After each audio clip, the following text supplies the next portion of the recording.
Yebo sanibonani, ninjani? Welcome to Ikhambi Natural Healing. Today we are entering the season, well, we have entered the season of Heteru. So today's session is really going to be about celebrating the spirit, the natural force, which is Heteru, the goddess of love, goddess of dance, joy, music, and all those good things, the goddess of enjoyment, basically. But she has also other great attributes which we are going to speak about, both the esoteric and the exoteric part of Ukoko, who had Heru, the ancient Egyptian or ancient Kemetic goddess.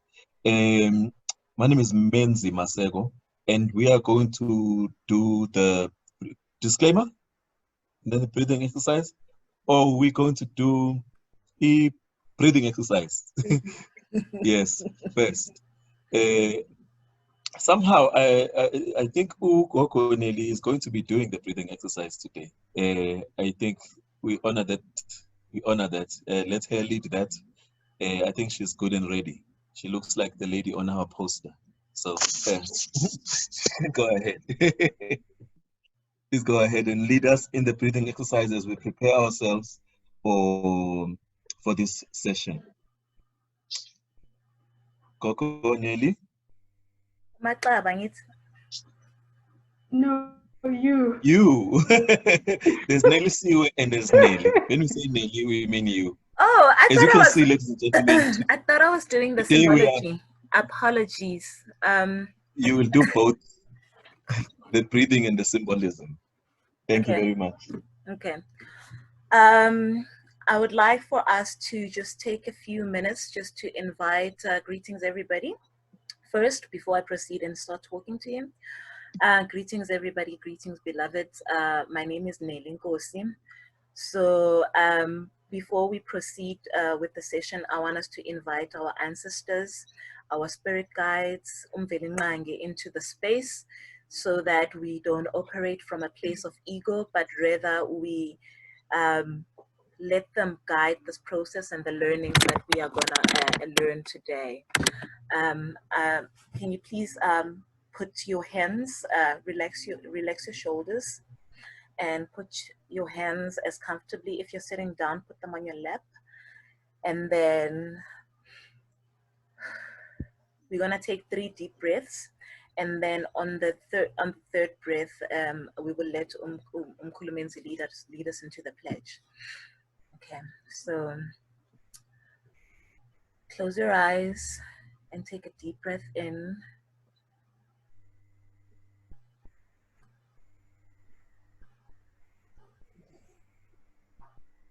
And then breathe out, lowering your shoulders and just allowing everything to just sink in.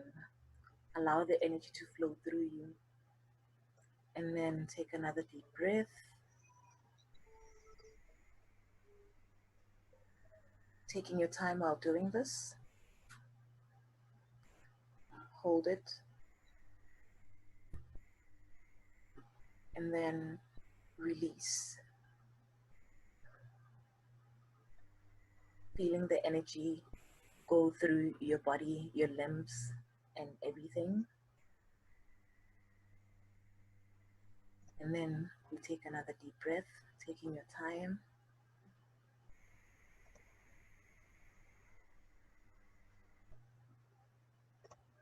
Hold it. And then we release. Feeling the energy go through our body and relaxing our shoulders.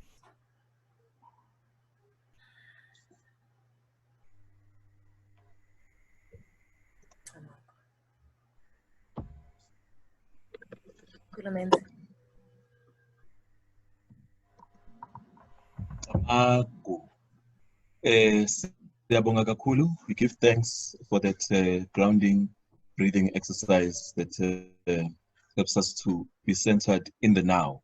So right now we're going to do our Goodness grace. Our pledge. The pledge. Yes, I do not seem to see it. Can you share it on the screen, please? I will share it just now. All right. And the pledge is something that we use. It is not a vow, but it is an affirmation to the work that we are doing collectively to show that as Ikhambi, we are working together with a community and communities of healers, and to basically ensure ourselves that we are conscious of the work that we are doing, that it is a part of a regenerative action to restore natural balance to the things that we are doing. So we're going to read the pledge, and for those who feel comfortable, we can recite it together. So I will read it, and then you recite after me, please. So it's a code of conduct for the group Natural Healing. Singabelaphi, we are healers. Singabelaphi, we are healers. We owe our gifts to nature, our ancestors, and our creators. We owe our gifts to nature, our ancestors, and our creator. We live by the principles of Ma'at, Unu, Ubuntu. We live by the principles of Ma'at, Unu, and Ubuntu. We will approach each other with respect, honesty, and compassion. We will approach each other with respect, honesty, and compassion. We will offer our advice, recommendations, and ideas with trust. We will offer our advice, recommendations, ideas with trust. We will neither insult, dishonor, nor abuse one another. We will neither insult, dishonor, nor abuse one another. We will share, practice, promote, and raise awareness about natural healing. We will share, practice, promote, and raise awareness about natural healing. Healthy lifestyles and well-being. Healthy lifestyles and well-being. We will refrain from posting negative information. We will refrain from posting negative information. We will refrain from posting irrelevant information and falsehoods. We will refrain from posting irrelevant information and falsehoods. Singabelaphi, we are healers. Singabelaphi, we are healers. Our gifts are a gift to nature, to humanity and nature. Our gifts are a gift to humanity and nature. We will give back to nature what she has abundantly given us. We will give back to nature what it has abundantly given to us. Ashe. Siyabonga, Amagwin. So next up, we're just going to read our disclaimer, medical disclaimer, as an affirmation again to say that what we are doing here is the sharing of information. We are opening up a space so that information can be shared, but this information must not be construed as any kind of diagnosis. We are exclusively information sharing space, and we are guiding each other along the way. So the medical disclaimer reads thus: information is for educational and informational purposes only and may not be construed as medical advice. The information is not intended to replace medical advice or treatment offered by healthcare professionals. That is the statement. And then we're going to move on to, I think, Nkosi is going to give us the symbolism. She's going to break down the symbolism because in Ikhambi Natural Healing, we have a lot of symbolism, which we believe that is very important. It's Afrocentric, but it's also universal and important for all of us to understand so that we do not misconstrue or misunderstand what we are dealing with, because even the images are very powerful. So over to you, Madlamin. Thank you very much, Menzi. So welcome to the series Cultivating Natural Joy. Welcome to the Ikhambi Natural Healing Sundays. So many of you may have seen the poster. So for this session, we are cultivating natural joy, and for this particular series, we chose specific symbols to almost guide us into always remembering what we are doing during the season until the end of the season. So the first, I wanted to dissect our logo, which is the tree, which is as above, so is below. And then within the tree, we have the pyramid, which is the connector. Just give me a second, sorry. Which is the connector, and it is also the power generator. And just on top of the pyramid, we have the sun, and the sun will rejuvenate for purposes of rejuvenating us. And then we have, there we have it, our logo. Ikhambi Healing Sundays, I.N.Healing Sundays. We have Umaat. Umaat is, she is the mother. I don't know how else to describe her other than she is like that which anchors, you know, she's there to balance the scales and also bring order and justice. We also have, give me a second. We also have the symbol from the Akan tribe, Andikra. It's an Andikra symbol which says, he who does not know has the opportunity to know. So anybody who comes into the space, do not be alarmed, do not despair. We are all here just to learn. We also have another symbol from the Akan tribe, which is called the Gai Waani, and it simply means rejoicing life, which is in line with the current season that we're currently going through, celebrating life and everything that comes with that. So we just exited, we just went through Osa. In the West, I believe they call that season Aries. And Osa is the green god for us. And so last season we didn't get a chance to actually celebrate Osa, so hence we have made a decision that we're going to incorporate Osa into the Heteru season. So we have the mother as well, the woman, you know, everything all feminine, Heteru, the mistress of Dendera. And the current season that we are going through is her season. In the West, they call it Taurus, but we call it Heteru. And this is the logo that we have chosen for this one because it combines both Osa as well as Heteru into one. And we will be cultivating natural joy. And please do follow us on our Instagram, Facebook, and YouTube page. Please remember to like, share. It encourages us to continue doing the work.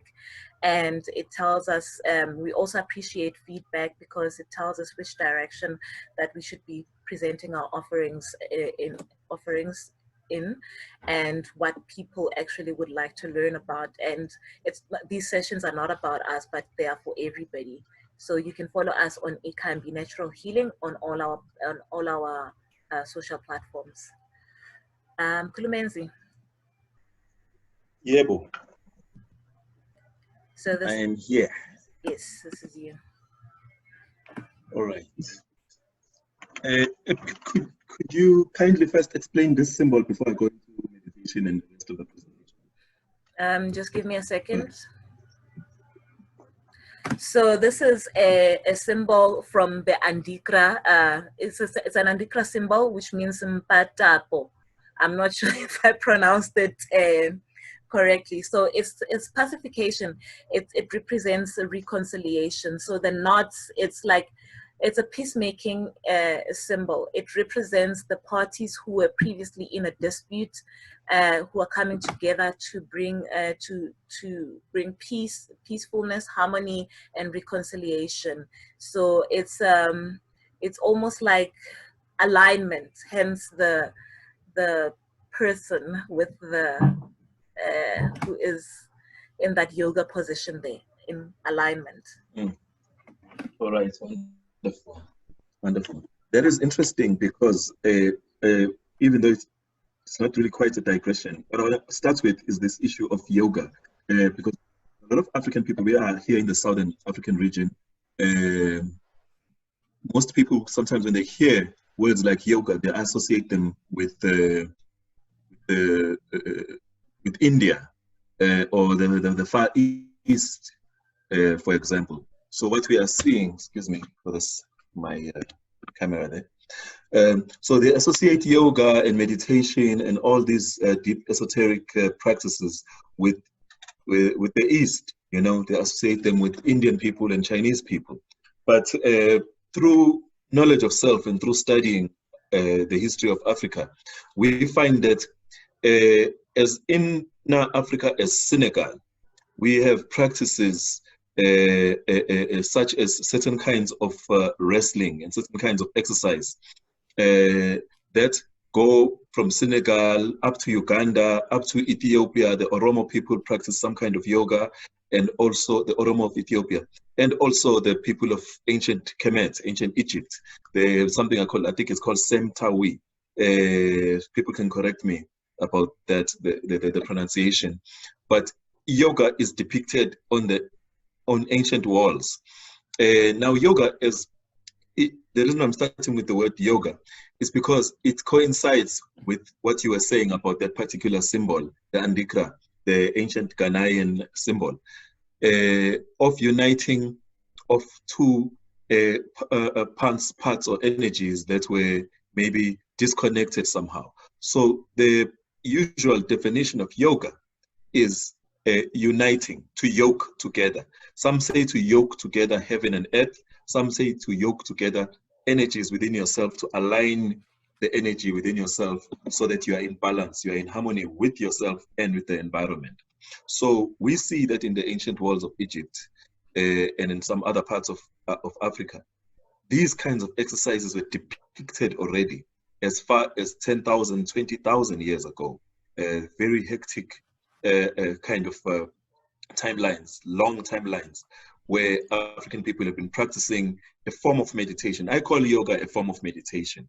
Now, it's a form of meditation which is interesting because it is done both individually, but it can also be done communally, which is why here in the season of Heteru, we are here also to remind ourselves that whatever we are cultivating personally as individuals, we are cultivating it so that we can have social harmony, which is again what my art stands for.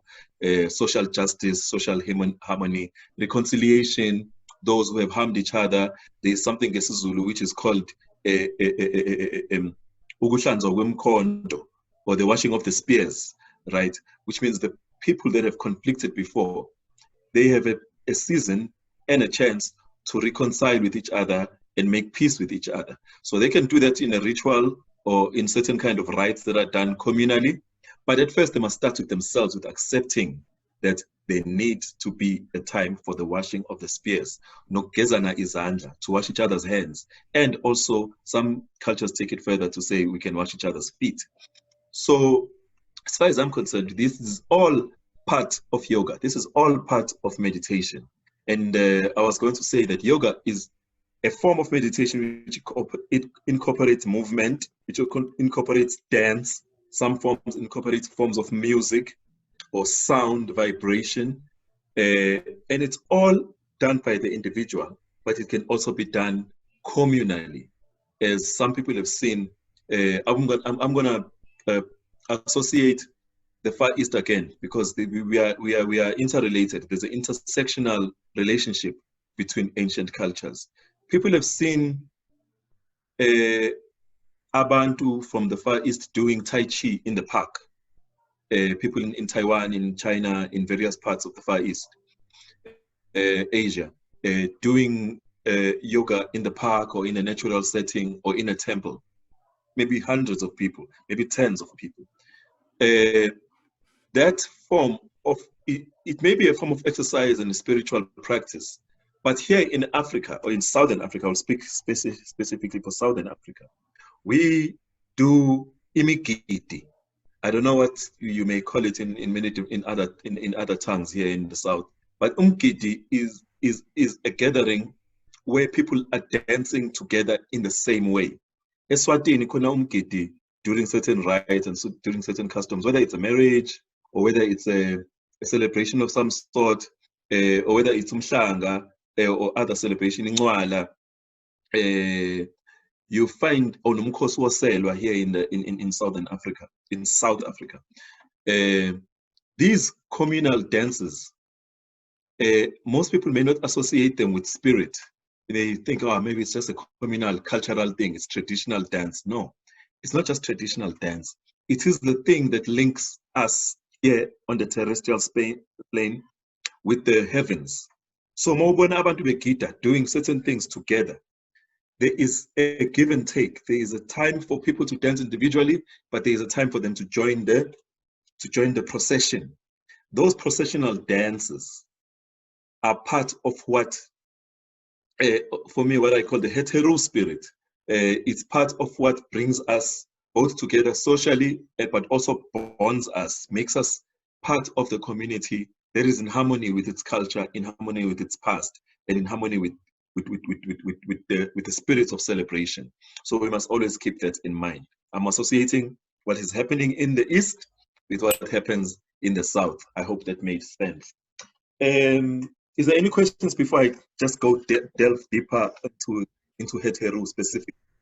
Are there any comments or questions? There are no comments right now. I'm mindful of my time also, because I may tend to digress, but my sisters will correct me. I know they will. So I was tempted, when we were thinking about this presentation, I was very tempted to take our community on a quick journey of how I got how I got my first interaction, my first contact with the goddess Heteru. So what I will do, I will not read the whole presentation that I had written to my team, to the team that we were working with. I will just give you a summary. I got into Heteru in my mid-30s. I was introduced by a sister called Pili Sazibi. I have to acknowledge her because she was attending, I think, some classes with Umkulu Ank here somewhere in Joburg, and I was in Durban as a Rasta man.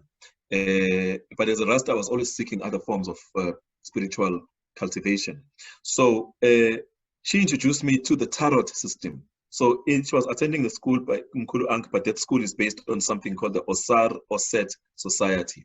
So in the Osar Oset Society, there are various forms of cultivating spiritual power, spiritual joy, spiritual knowledge.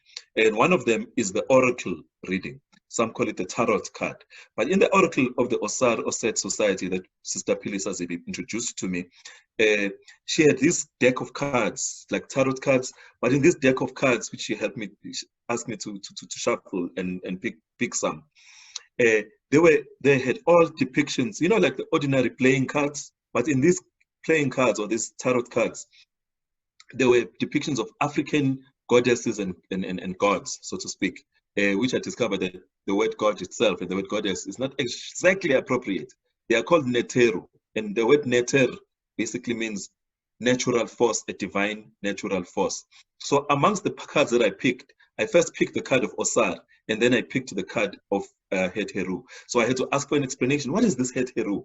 A beautiful woman holding a mirror and holding a lotus flower, looking at herself in the mirror and smelling the lotus flower. That was the card depiction.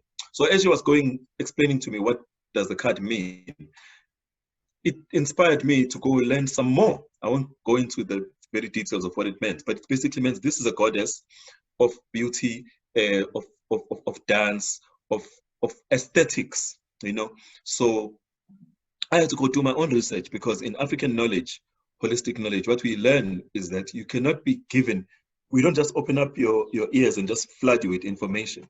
What we are aspiring to do is get the person to embark on a journey of knowledge of self, so that you are not indoctrinated into something. You have to go and learn yourself and experience yourself. So I had to experience Heteru via a sister who was embodying the spirit of Heteru, the way she presented herself, the way she used scent, the way she used colors. She would not wear just any color at any time noma kanjani. So she would specifically wear a color that goes together with the netter of the day. She would use certain stones. She would use certain, even during dancing, she would say, okay, now I'm dancing, but in my spirit, I'm celebrating Heru, or I'm celebrating Sakert, or I'm celebrating Heru. So those are very important aspects of Heteru. So what I learned about Heteru now was that she is really the personification of almost every African goddess. When I was doing my research, I realized that almost every African goddess that I'm reading about, whether it's Oshun in West Africa, or whether it's Nyame in East Africa, or whether it's Maulisa in Central Africa, or whether it's Nomkhulwane and Nomhoi in the southern parts, they all carry the same vibrational energy. They inspire the same things. They govern not only the spirit of joy, the spirit of sexuality, celebrating sexuality or sensuality. They also guide whole clans, whole families towards a cultural practice that is focused on the dance. The dance is something that connects people with their ancestors. The dance and the trance. The trance is very important in meditation. So the dance and the trance connects oneself with one's community and the community with the ancestors of that community. So I hope I'm making myself very clear there. So Mama Heteru became that divine force that one celebrates all the time. I just want to quickly move into something here before I ask more if people have any questions. So what I learned also from the school of the Osset Society was that images are very important. The things that you put into yourself, the things that you watch, they have the power to captivate you on a subconscious level. So in order to cultivate natural joy and natural the qualities that Heteru embodies, you have to consciously all the time expose yourself to images that help you to cultivate a positive outlook in life, a joyous outlook in life, because we are surrounded by a lot of negative images. We are surrounded by a lot of hurtful images, and some of these images are part of the experience that we physically have experienced. So in order to unlearn, you have to program your subconscious through these images, the images of Heteru, the images of Oshun from the Orisha system. All these positive African images, they are there to program our subconscious so that we are vibrating on a higher level, so that we can actually reach our divine selves in a much more efficient way without going on a roundabout, going to a temple or going somewhere and sitting with, and getting someone to train you. As much as training is important, the work that you do yourself, that you have responsibility for your cultivating your own spiritual power. So that's what I learned. So Heteru also governs issues of meditation, right? So what is meditation and what is it important for? It's important for relaxing yourself, relaxing your muscles, relaxing your mind. You do it through deep breathing and through trance, and you also do it through guided meditation. So there are many different forms of guided meditation. I think I will go through them a little bit much later. I wrote to Ikhambi team earlier the definition of meditation, my definition of meditation. And I said the most effective way to cultivate peace, love, and knowledge of oneself is meditation, right? Is meditation. While there are several forms of meditation, there are key ingredients include conscious and guided breathing, right? Guided breathing can be achieved either via a guide, instruction through voice prompts, or through memorized mantras, singing, chanting the divine names that are accompanied by calculated breaths. A state of trance is conducive to the influence of spirit. Spiritual fitness or power is the goal of meditation. So basically, that's what I need to touch my computer. But anyway, that's basically it. And just in a nutshell, I'd like to conclude with this. another definition of Heteru. Heteru is the goddess that motivates us to seek our highest potential. She is the energy that gives us a sense of fulfillment, that allows us to quest after change. Her erotic force, which stimulates passion, is what motivates us to change. That's the kind of meditation. So when you're meditating, you have to keep that in mind. That what are you doing it for? When you're meditating in the name of Heteru, you are doing it for what? Cultivate what within yourself? All the different Heteru have different attributes. So that's basically it. I know Nkosi and Xaba that I've put it all together, kind of jumbled it up together. So talking about the dance, talking about the trance, talking about the meditation, all in one go. I wanted to kind of personalize it, make it a personal conversation. Any comments? Mkhulu Menzi, based on what you just shared, I'm just linking it back into the holistic healing aspect of it. Would it then be safe to say that happiness a lot of the times is your decision by choosing the community that you surround yourself with, the images that you expose yourself to, the information that you consume on a daily basis. So being happy at times, and then tying that back into our bodies, our physical bodies, because stressful stuff, not toxic stuff, may manifest themselves in ailment or diseases, as Xaba would say, or diseases. So sometimes we put ourselves through the stuff, like the diseases, because of the environment and the information that we consume, and we put unnecessary stresses onto our lives. And so therefore, once in a while, we need to embrace Heteru and just have fun. You're on mute, Mkhulu. You're on mute. Yes, I'm agreeing. I'm saying yes. What you are saying is 100% true. It's all really about cultivating those aspects within each and every one of us. Like as I already mentioned, the trauma is usually from the outside, and then it's internalized. So we have to also internalize the joy, so that there is a counterbalance. You counter the unhappiness, you counter the trauma with a energy that is greater than it. We always, my friends and I always say, love is the only reality. Everything else is an illusion. So also joy is the same thing. Joy is the true reality. But trauma, pain, poverty, all the things which are negative that cause distress, they are not our natural state. Our natural state is Ma'at. Our natural state is Heteru. Our natural state is the peace of Osar.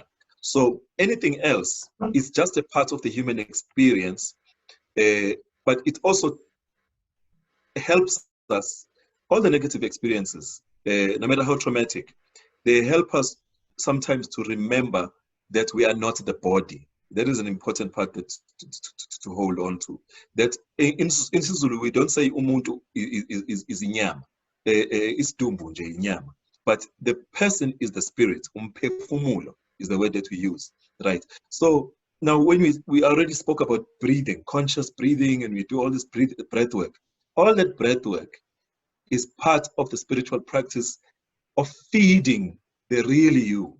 You feed the real you with what the real you needs. Food is what the body needs. Food is important, very important, because it also is a spiritual thing. But the most important thing that you can do is really cultivate the joy, which is your natural state. Some people will say, or I'm naturally, I get angry very fast, or I'm like this very fast. It's part of my DNA, it's part of my genealogy. My mother used to say when she beats us, say, no, we shouldn't beat us, she disciplined us in her way that she learned also. She would say, so certain things that we learn from cultural traits, we embody them to such an extent that they can overpower our aspects of joy. So it's important to realign and say that, no, you're not just your genealogy also. You are not just ufuzo. You are actually a spirit. And what is most aligned with spirit? Joy, happiness, goodness. That's what it is. That's what heteru means to Menzi Maseko. And I just would like to add on to what you were saying, Nkulu, is that I think on the path of healing and the journey that we are all on, we find that we are so used to the struggle, and we're so used to, because it's not an easy journey. So we can get lost in all of the struggle and the pain. And actually what we need to do is that we need to tap into more of heteru and to be able to tap into that joy and relax, and also know that that is also part of the healing. It's not just the milestones in the session, but joy is also part of that. We have a comment here on Facebook from Untabise Masoma. She says, also I learned that heteru is about bringing lovers together. Hence, in ancient time, this was the season to bring together couples, families, in marriage. Please elaborate further on this if you can, Nkulu. So please elaborate further on. Excuse me, I just said something. So she says that she also learned that heteru is about bringing lovers together. So in ancient times, this would be the season to bring together couples, families, in marriage. So this would be the marriage season. Yes. So she just wants you to elaborate further on that. Yes, it is the season. You know, as they say during Christmas season, that is the season to be merry or jolly. You know, for us, as those who practice the ancient ways of Kemet, this is the main season. I'm just putting a charger, excuse me. It makes sense because it's the season of spring, you know, where even the earth, we will say in Zulu, ushobile, umhlaba ushobile, which means that the earth is adorned. The world is adorned because the rains have appeared, you know, it's raining, the things are growing. So flowers are all over the land. Food is also beginning to ufufusa. So all these attributes, what is happening to the earth? We've said this before in our Ikhambi, some of our Ikhambi presentations, that we are only mimicking what is happening in nature. So whatever is happening in nature should also be happening with us, so that we are aligned. So that we are aligned with what is happening in cosmically in the natural force. So the issue of bringing lovers together, yes, it's heteru's. It's part of the attributes of heteru. But when we speak about lovers, we should realize that we are also not just speaking about intimate friends, you know, or people who share an intimate physical kind of attraction.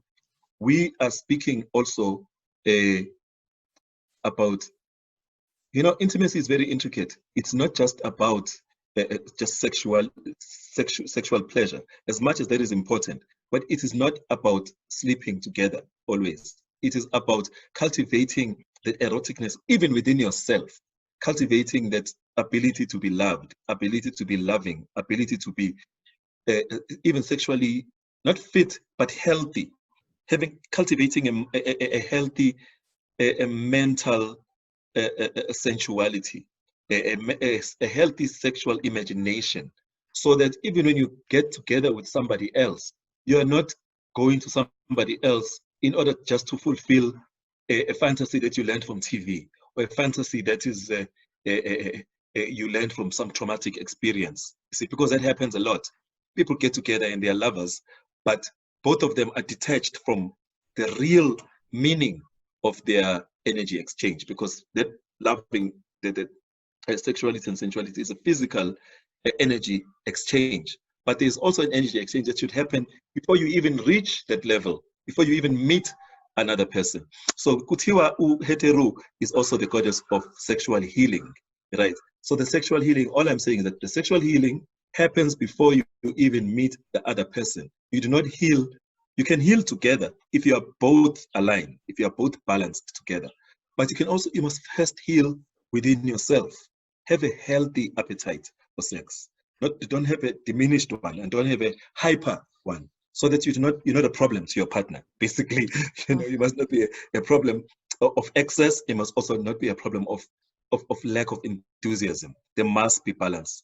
Meditation and heteru mindfulness helps us to have just a very keen awareness of who we are, what we want, and what we can give, and what we can receive in a healthy way. Thank you so much for that explanation, Cool. We have Aranza. Her hand is raised. You can speak, Queen. Thank you. And good morning. Good morning. Grand Rising. Oh, sorry, Renee. Yeah, okay. Blessed, you think. I'm just gonna quickly say thank you for what Brother Menzi is saying, because it's true. I'm very much to me, I'm really like the nature of humankind, of human being is joy, is rejoice from all the senses that we have to experience life. And a lot of people said that, but human nature is war, is the anger as well, and it's all of those attributes that we have today. But all of those are the consequences of the illness of the society that we live under, yes. You see? So that's not our true nature. Our true nature is love, is rejoice. Absolutely. And something else about sexuality, and that is one of the main issues, that the concept that we have of sexuality is limited to an adult experience and sent with a focus on the genital. You see, it's very limited, and sexuality is we need to think of what sexuality is like in the essence of is like the expansions of pleasure in your body, in all the pleasure, the physical, the pleasure.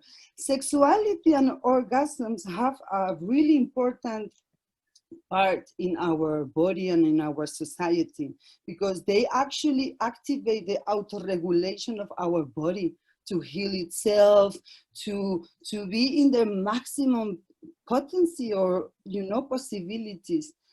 And so yeah, sexuality, it goes beyond that limited idea of sexual activity between adults and focus on the genitals, you see.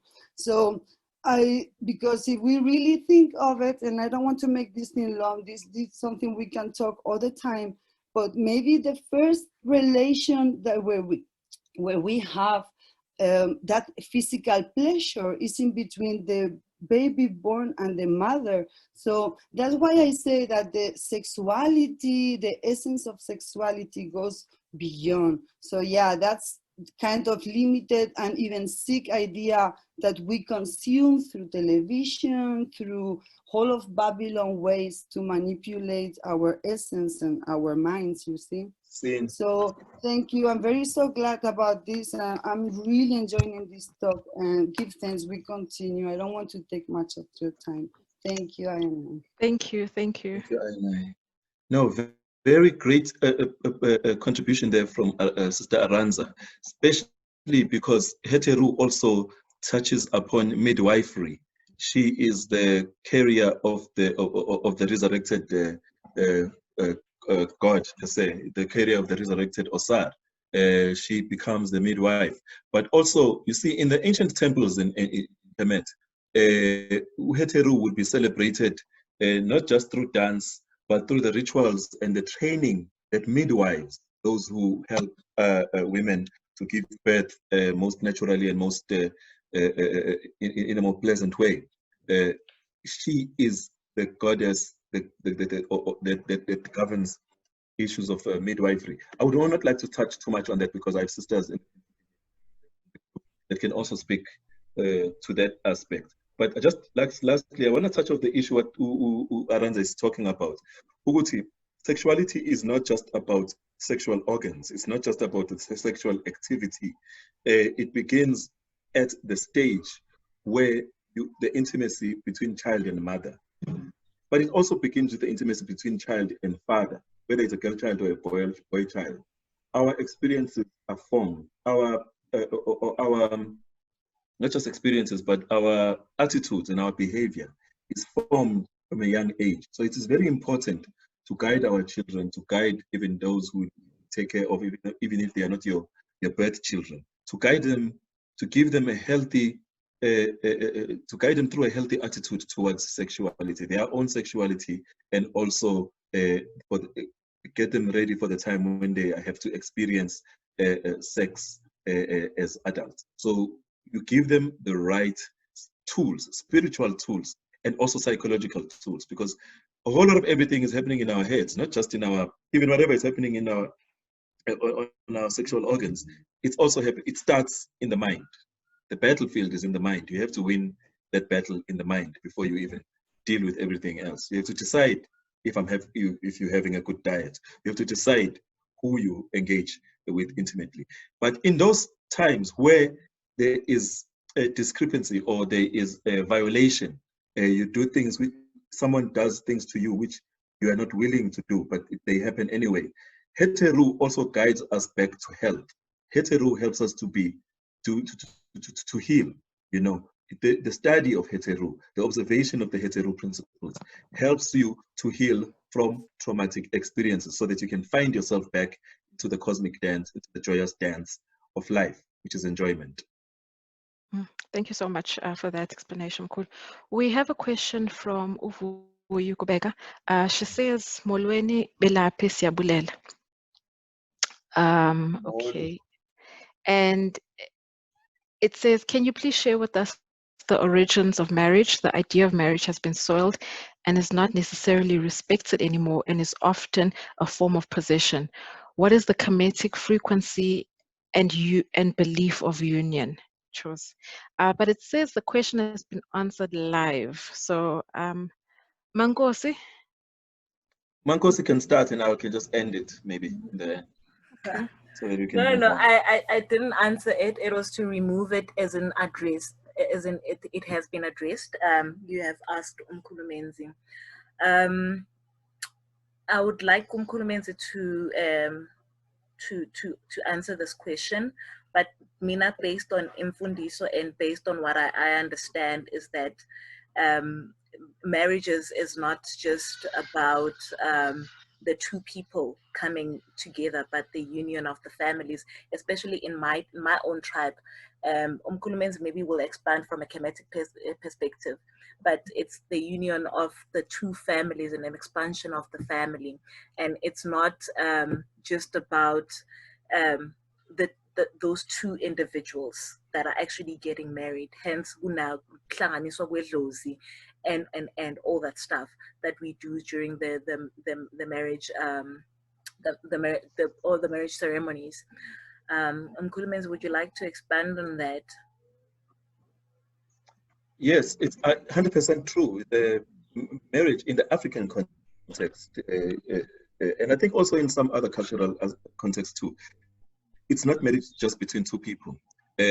Some people have even questioned the importance of love in a marriage. They say love has very little to do with it.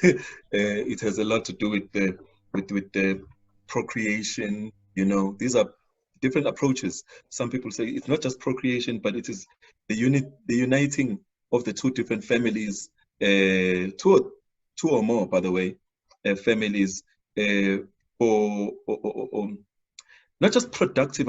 There's a word that I'm looking for, not just procreation, but some marriages are actually symbolic. I would like to just say that no two marriages are the same, and people marry each other for many different reasons. Love is just one of them, you know. But in the mainstream way, most people now just think, oh, well, they two loved each other since whenever, so they decided to get married because they want to stay together and create something together. That is important. That is beautiful, but that's just one aspect. Many different cultures for many thousands of years have married for other reasons. Some ritual reasons, some kingship reasons, some in some aspects, there are people who marry, or societies who marry because of carrying on a certain cultic, I use the word cult, or cultural even. There is a tradition they want to carry on. They know that for the past how many 100 years, the family, the Smith family has always married the Robinson family, vice versa. or the Dlamini family will always marry people from Changase or people from the Shezi family. There's a reason, there's a historical basis for their union. So the two people that are being married are sometimes placed together from a very early age so that they can get used to each other, know each other, become intimate with each other. I'm not talking sexually only. They can know each other and become friends, and then they know they are destined to be married. This happens in cultures globally, happens in the cultures in Africa too. But lastly, there is the aspect of where. The question from the first speaker was, what are the origins of marriage? I would just say that in the West, there is a very different, marriage is also associated with property rights, issues of land ownership, wealth, private, marriage has been kind of associated with some kind of capitalism and some kind of ownership, sometimes of even individuals. So those are arrangements of marriage which are not healthy as far as I'm concerned. But there are also marriages in the Kemetic way. Just let me conclude it this way. In the Kemetic way, marriage comes from the heavens. I wrote on Facebook recently when we were recommending this particular presentation. I wrote something from Baba Credo Mutwa, where he says kingship came from the heavens. So kings in the Zulu, he was speaking specifically about Amazulu, amongst the Zulus would be commanded or would be instructed to always link their rule to certain heavenly knowledge or certain heavenly rituals and aspects, right? So kingship and marriage also, it goes hand in hand. I always say to people that every single family is a kingdom. There is a king and a queen. You do not have a king who reigns supreme by himself. We can talk about the Maswati. The king Eswatini. He does not rule. He's not a supreme ruler. His mother is. Certain decisions cannot be made without him going to the queen mother. He may be married to certain people for certain reasons. Some include love, some include lust. But there is a reason that the mother holds significance. But maybe when we speak about Osset, we will talk about that, about the kingship and the kingship and marriage and how they fit together. Just to add on what you just said, Mkhulu, I know you said people marry not because of love sometimes, but based on your explanation, what I'm gathering is that it is love. It may not necessarily be love between the two individuals at an individualistic level, but it is love in a sense that I know people from my tribe, Swaziland, as Mkhulu just said, in my tribe, there were marriages that took place to end wars sometimes, Yes. And that is not just that comes from love, love for your community, and to bring harmony and synergy back into the community in terms of how we engage with our neighbors, and just bringing back the healing heteru back into the relationship with our neighbors, and to just get married. And as you said, sometimes it is love sometimes for your family to carry on specific traits within a family, but it's not necessarily love between the individuals themselves, but I think it is love. The basis is love, but when you look at it at an individualistic level, you will not necessarily be able to find the answer there. And when it's not romantic love. It's not romantic love. I always say just the word romantic itself. It's Roman. It's foreign to us. To me, I will speak for myself. There is love in my house, but I will not say it's romantic. It's love. There's lots of affection, lots of different things that are involved in it. But it is not. I do not define it, because defining, I believe in that when you define something, there are certain expectations that are expected, and those expectations sometimes are not realistic. They are not from the person, but they are from what the person has been raised to believe is love or is expected from affection. So this African, I call it Afromantic, or I just call it what it is, at that particular time. But I agree with you, it's love, but I don't think it's a romantic love. It's not convenience neither. People talk about marriages of convenience. There are those people who marry for money, people who marry for luxury, people who marry for safety, security, and all kinds of things. But sometimes it can be all of the above, including love, including good sex. But some people just marry for various reasons. I would like us maybe to move on from now because, yeah, Kulu has spoken enough time. Yeah. Just to for my part, before we move on, bringing back to the healing aspect of it, Kulu spoke about dance, meditation, and you know, for me, I'm reminded of a tribe somewhere in the Amazon. We spoke about this when we were planning this, and how they would use music, you know, to especially the drums, to clear blood vessels, you know. And for me, that is like up there with Heteru, you know, using aspects of joy to bring about healing to the body as well.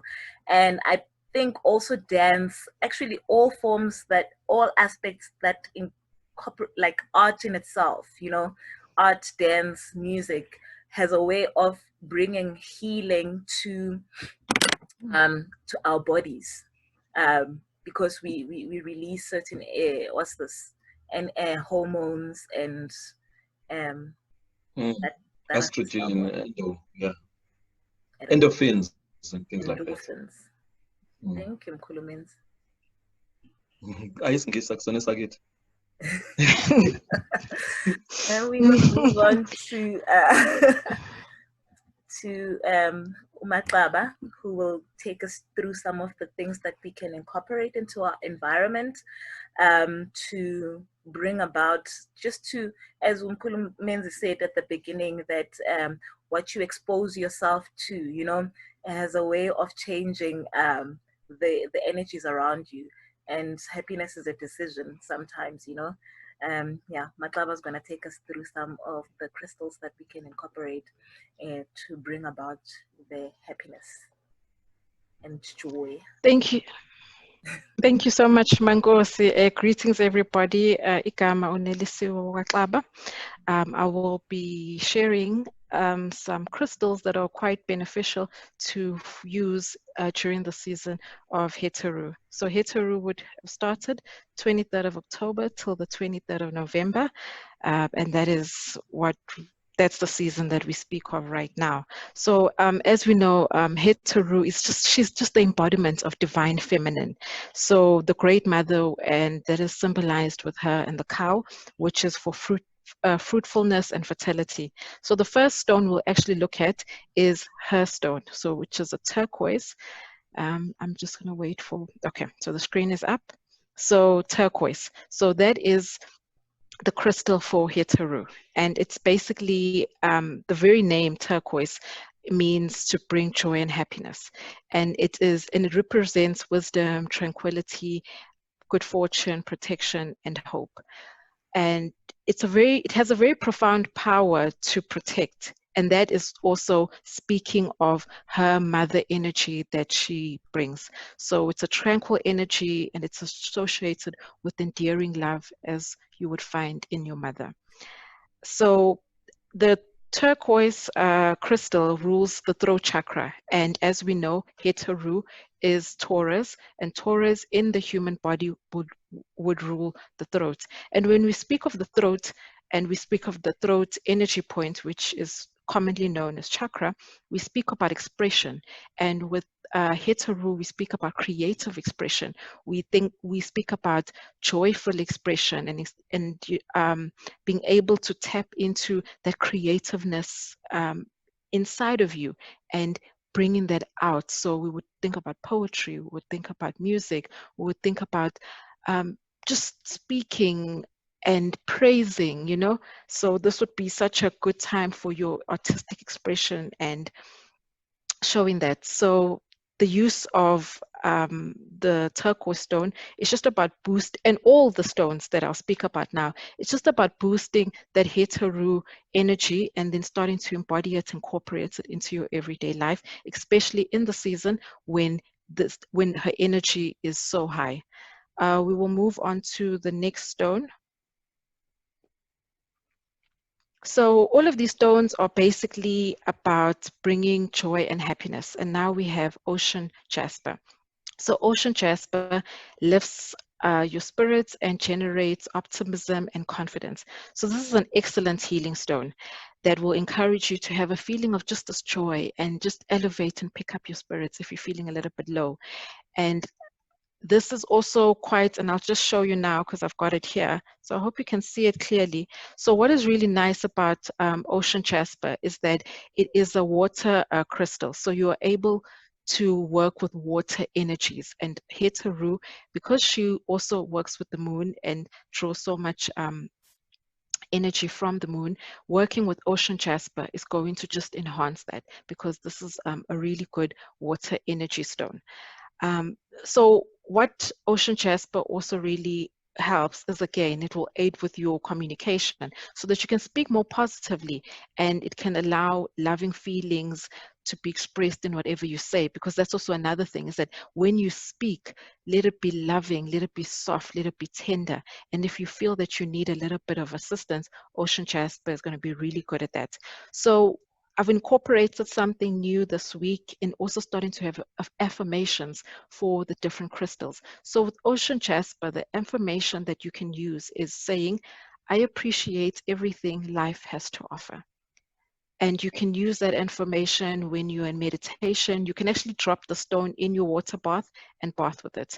And you can just say that affirmation, and you can just focus on opening yourself up to more joy and more love. We will go into our next stone, the Spirit Quartz.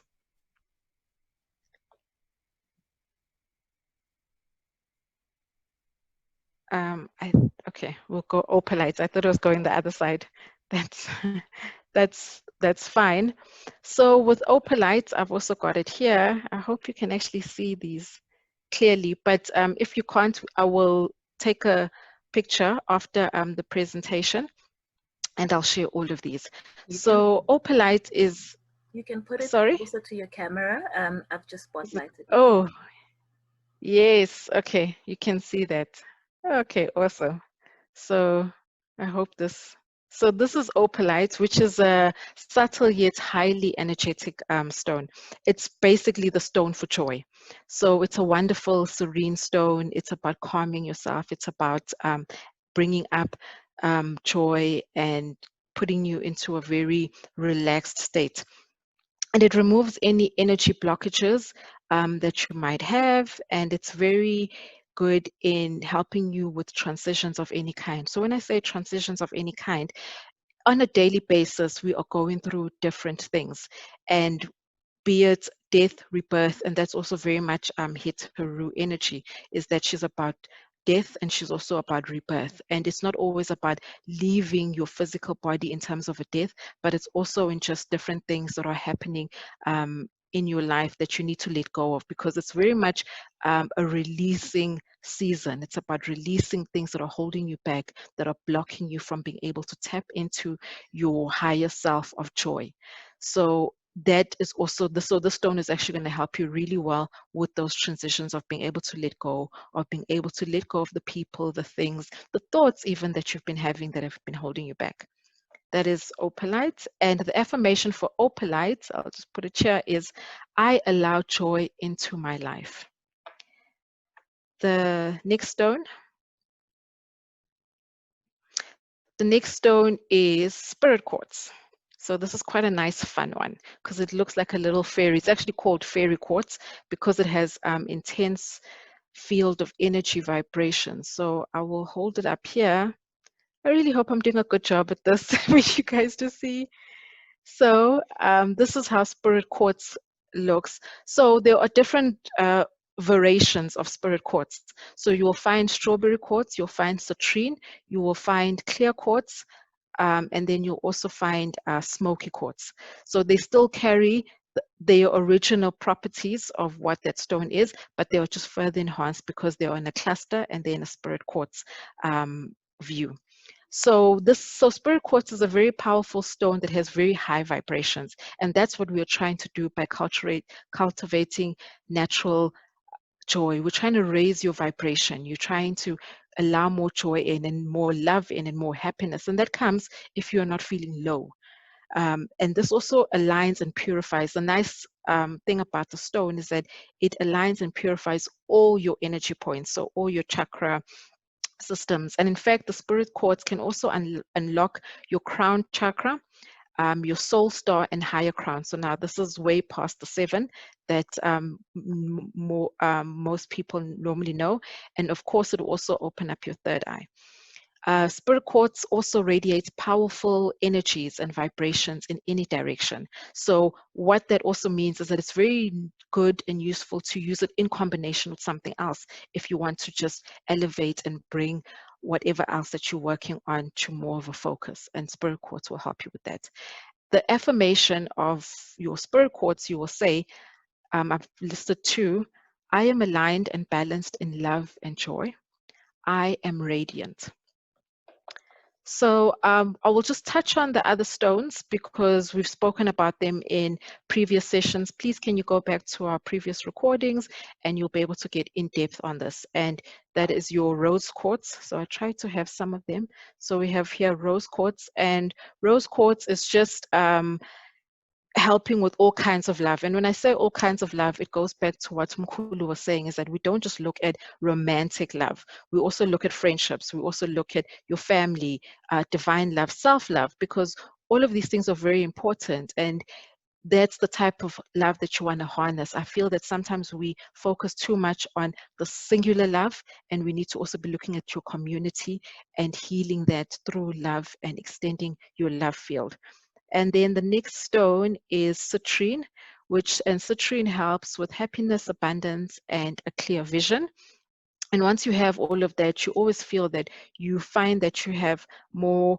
Once there's clarity, you are also able to tap into your higher feeling of joy and love in your life.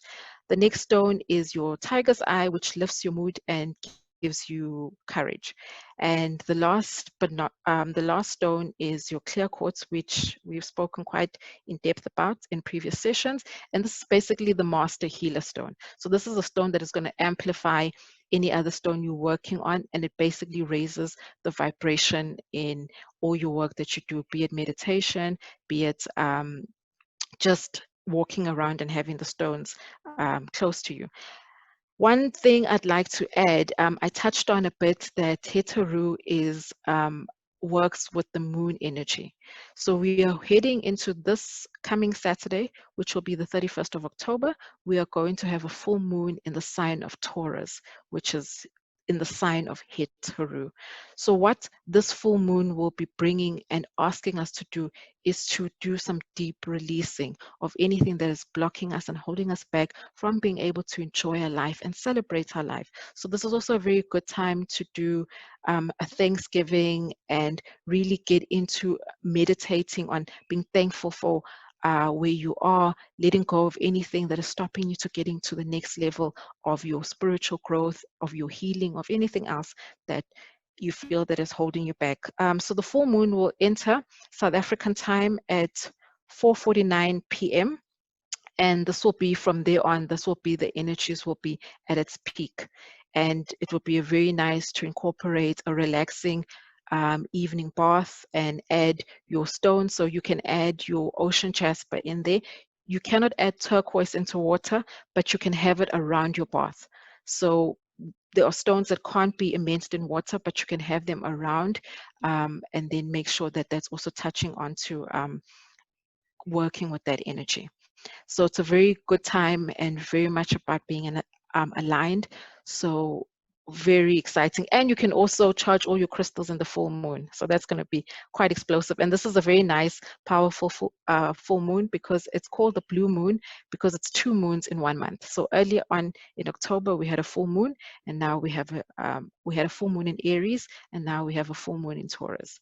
So very exciting time. And please share what full moon rituals that you do, how you are incorporating crystals in your everyday life. Share with us on our social media. We really want to get to share with the collective how everybody else is doing it. So thank you so much. So if there's any questions, I am done. So, Makaba, I have one question. Why is it that you can't immerse the turquoise into the water? So there's certain stones like pyrites, malachite, turquoise that give out toxic metals when they are immersed in water. So so those are the ones that you don't want to be putting in water. Then you have your clear selenites, celestites, which actually dissolve in water. So in the turquoise side, along with malachite, which is also the stone for Asa, you can't immerse it in water because it becomes toxic. Thank you so much. Okay. We don't have a question on the chats here. I'm just gonna quickly check on what's this on Facebook as well. So we have a comment that says Heteru October. This is the period of the moon exhalation where the physical processes are activated through rhythmic motion. In this phase, nurturing the new life is depicted in the activities of creating food and taking sustenance. In the agricultural cycle, it is the provision of nourishment to the earth, watering and fertilizing in order to encourage the new life to take root. So yeah, that was it. That was a contributions from Mhleli, who is not with us today, but he is with us in spirit, and he's also watching the session as well. We wish him love and light. So, are there any other questions from the people who are attending the Zooms, the live Zoom? For the Facebook.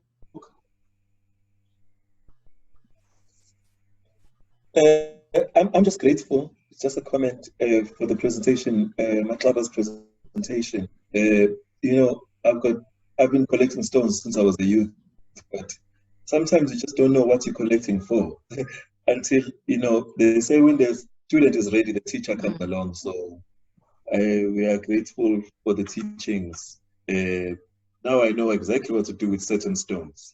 I just recently got a rose quartz, so a proper rose quartz. I've been thinking I have rose quartz, but now I actually really do. So I'm grateful. We shall put this knowledge into use. Debo Modisane? I just wanted to also express gratitude. You all, we say it on the WhatsApp chat, so but we are eternally grateful for the labor of love that you're demonstrating through these sessions, the learnings. They're always informative. The questions will come in time, I'm sure, but you've opened and pierced other vessels that one was not even aware of. So we give thanks to all of you and all of the effort and time that you spent. Thank you. Thank you. Thank you so much, Deboko. So if we don't have any questions, we will move on into the herbs that we can use to bring about that state of joyfulness. Yay. I love these particular herbs, although I do advise people to use them with caution. So herbs have various categories, and the herbs that actually cultivate the spirit of joyfulness are mainly aphrodisiac herbs, sedative herbs. And so today I've chosen a few herbs that I wanted us to speak about, or maybe just to spotlight. These are not the only herbs, but they will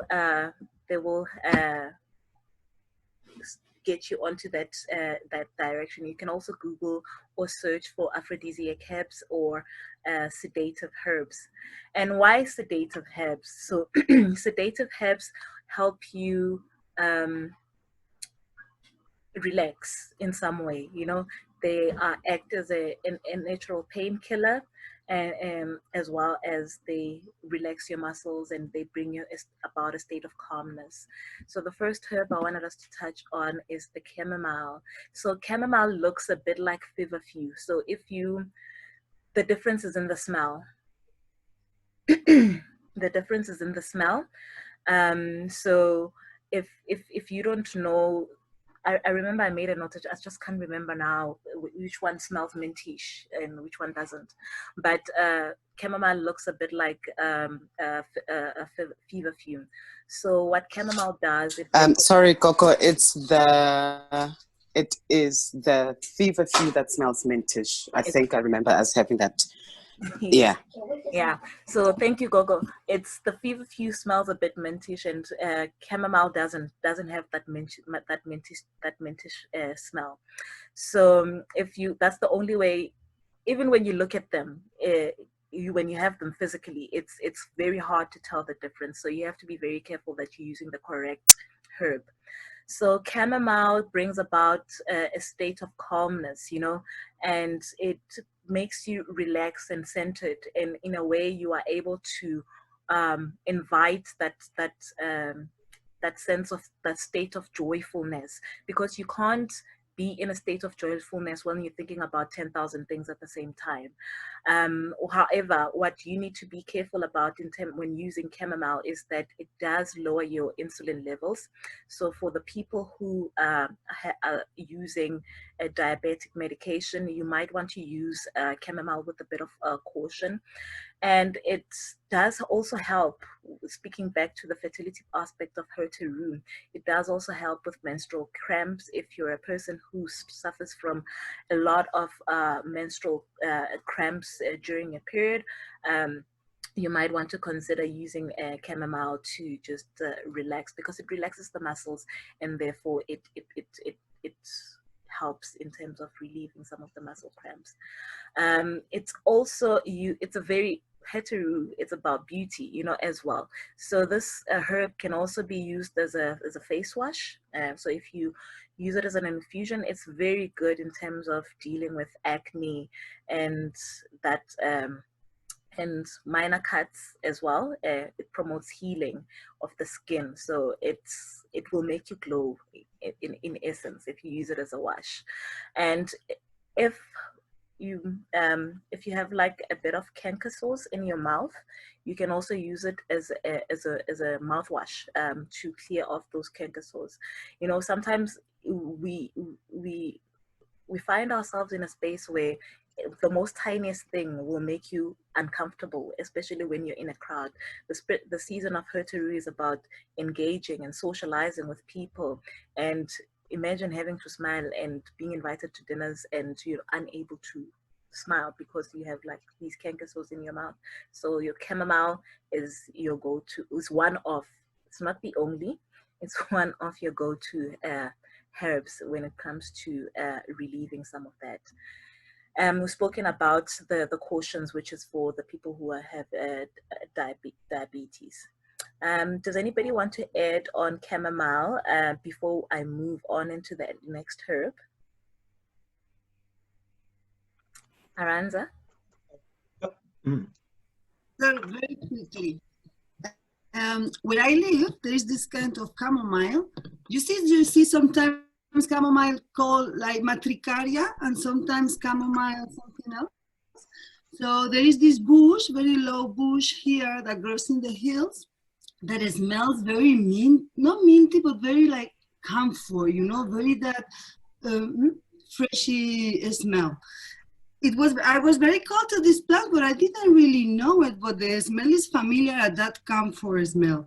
And in June, North Hemisphere June, it gets in flower, and it's a type of chamomile that everybody harvests, and it's actually for very few weeks that you get the flower in the right time to harvest. And it's a kind of chamomile, but I'm not sure if the flower, because I haven't harvested, I'm not sure if the flower smells like like minty or camphor, you know, not like mint, but that kind of fresh smell that. So yeah, I think it's like a very bitter chamomile, and yeah, just that came to mind. Would you be able to share the image of that picture when you get a chance, and then we'll share it with the people on Facebook, on Facebook as well as on the WhatsApp group. I will share the picture of how it is now, and then in June is when the flower. I might find in the internet. I will share. Yes, definitely. And the name, the proper name as well, as to see the difference with the matricaria and the chamomile, which is the same. It's different types of chamomile actually. There is different types of chamomile. So chamomile is part of the daisy family, but we will do an in-detailed video, a short clip that we will publish on our socials in terms of discussing all the chemical composition, where you can find it, and people who are allergic to daisies, please don't use chamomile. Because it may not react quite well with you. So yeah, so we will share like a short video just to dissect how to prepare chamomile in terms of how, as well as other uses other than for calmness and relaxation and relieving of anxiety. Thank you, Aranza, for sharing. Also, you can burn what's this? Make it sort of like an incense in a room, especially if you have guests around, just to bring about the state of calmness in the room and getting rid of the negativity that is in the room. So the next herb is the passion flower. So passion flower works a bit like the chamomile plant, and just like the chamomile plant, you have to use it in combination with another herb, because too much of it may not be so good for you. So you want to use it in moderation as well. It also brings about a state of calmness, and it's also a natural aphrodisiac for those who want to get into that. It also helps in terms of promoting your state of relaxation, calmness, and you can drink it also when you have going through menopause. So it relieves some of the symptoms, especially that comes with the cramps, and it releases it relaxes the muscles, and relieves muscle spasms as well. It is a vine and it comes in various colors. I'm not sure, but I don't think it is native to here, but the data that I have is that it's originally from Brazil and it was brought here by the migration. That's why you would find it here.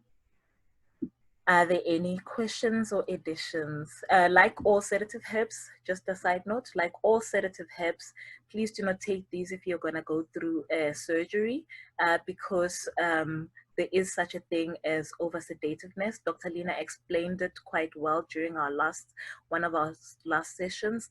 All sedative herbs you do not take before a major surgery. Because you don't want to be in a state of where you are over-sedated now, and you may not come back, because that's an in-between line where you're at when you go into surgery. Are there any questions?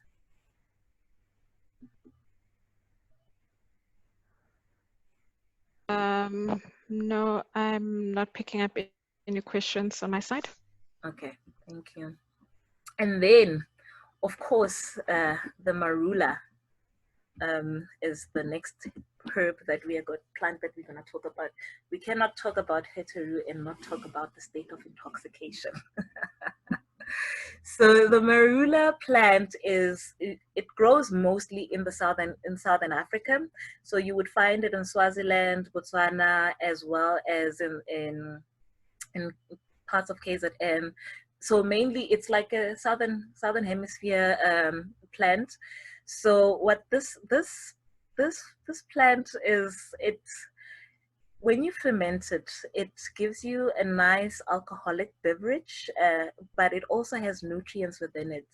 I don't know if any of you have ever seen what's this, the videos of the animals getting drunk, but if you haven't, please do go on YouTube and see how the animals actually await for the marula plant and how it's such like a big feast. And for me, I've always had this thing, like if it's good enough for the animals to get drunk on, please bring it on. And that is, you know, these alcoholic beverages, it goes without saying that in a social setting, they make people calm and relax and, you know, bring about the merry spirit, but also remembering that too much of everything is not good for you and you need to take everything in moderation.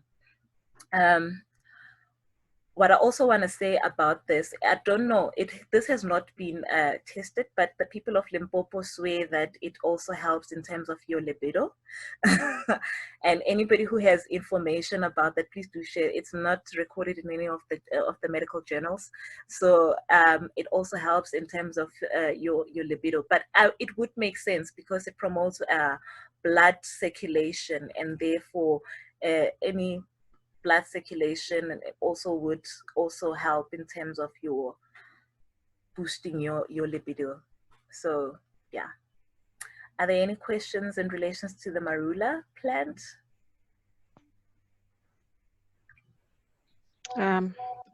No questions. So if you have a chance, when you go on YouTube and you search for animals drunk on marula, you will see it's the most hilarious video documentary ever, where they show how the animals actually wait for the marula plant and they just feast on it. Even at home, we have a festival for celebrating the arrival of, like it's almost around this time. So right now it's towards it's December, Jan. That is like when we actually harvest the marula plant. And one of the things that that you can also use marula for, besides being drunk, it's a good plant for cosmetics. It's starting to become popular in cosmetics because the oils, they help in terms of healing the skin, treating acne, and it also helps with nail growth as well as hair growth. So the marula is starting to make its way in terms of usages in cosmetics and helping you look all matters beautiful.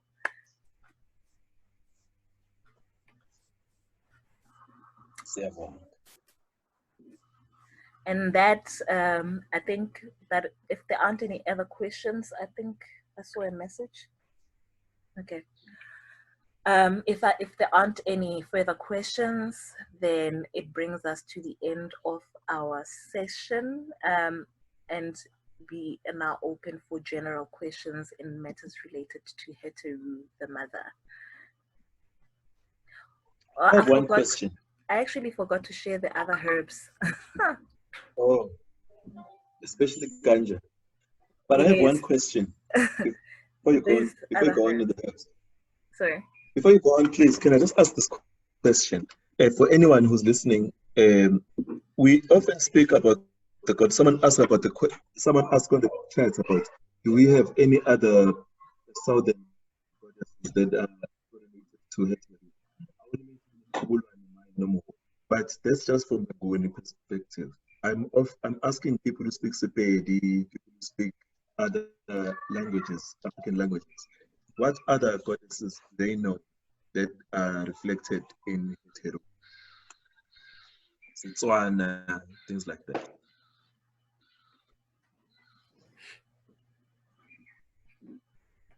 In Heteru, Nomkubulan, would it not?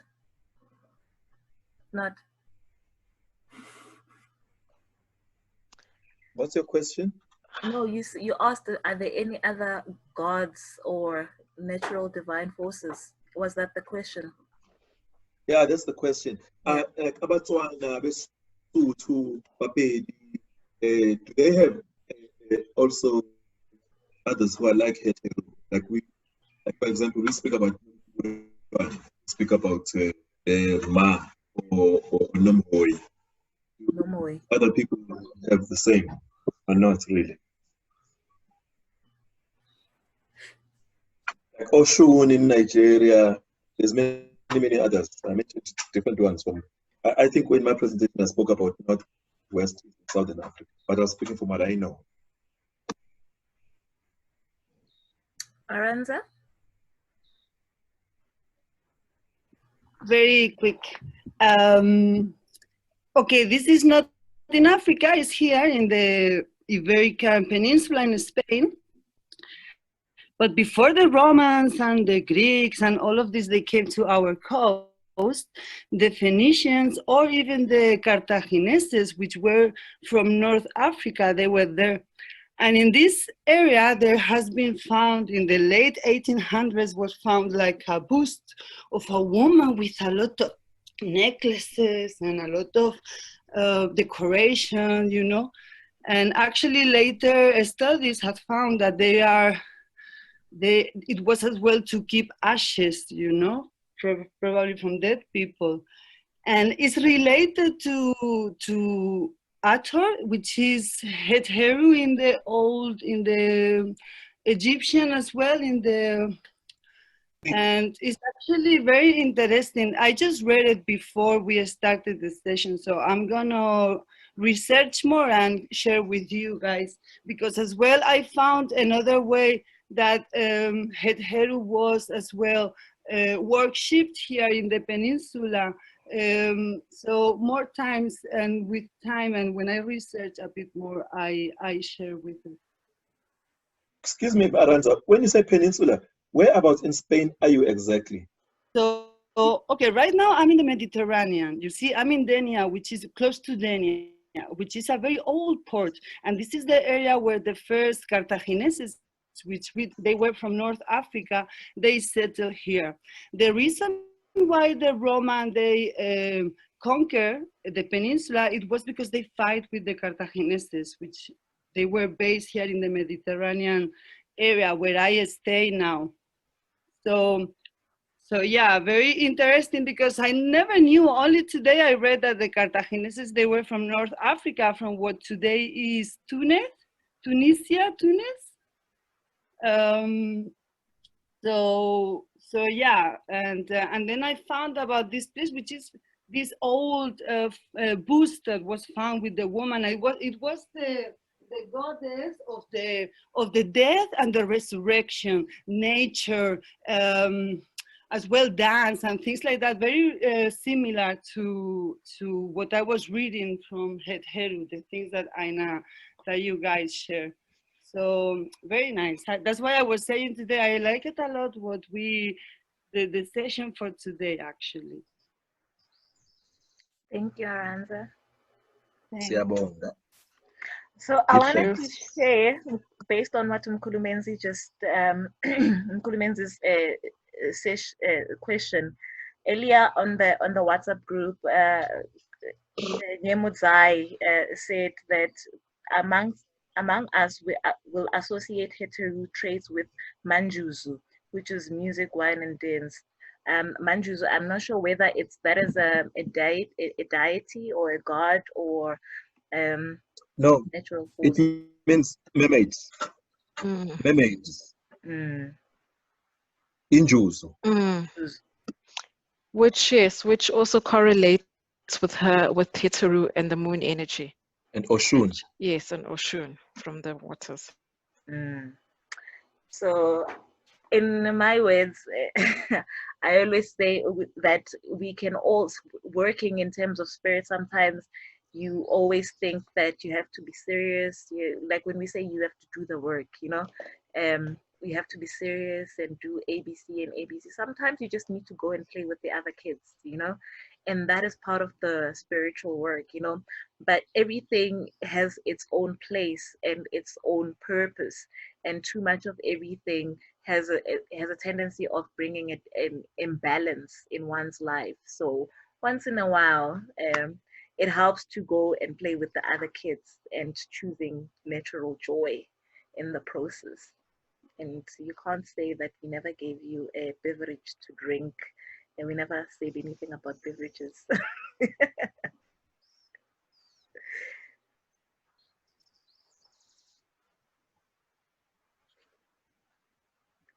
And also, I think one of the herbs that we covered before Menzi says something that we covered is No, the aspect of cannabis. Cannabis, how it's used for medicinal purposes and how it's also used for some people actually use it to smoke to get the high, you know, the sense of the euphoria out of it. I wasn't going to say anything. Okay. So the next session, let me just bring back the slides. So the next session will be on the 8th of November, and we have 2 special guests we will announce quite shortly. But yes, the next session will be on the 8th of November. Please do remember to follow our Instagram, Facebook, and YouTube pages.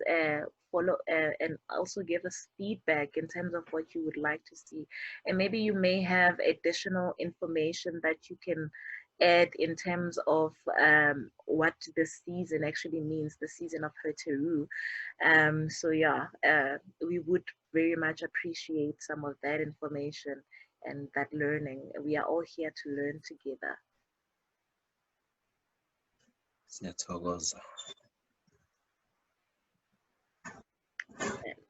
And on that note, love and light, beloveds. Ma- Thank you. Top.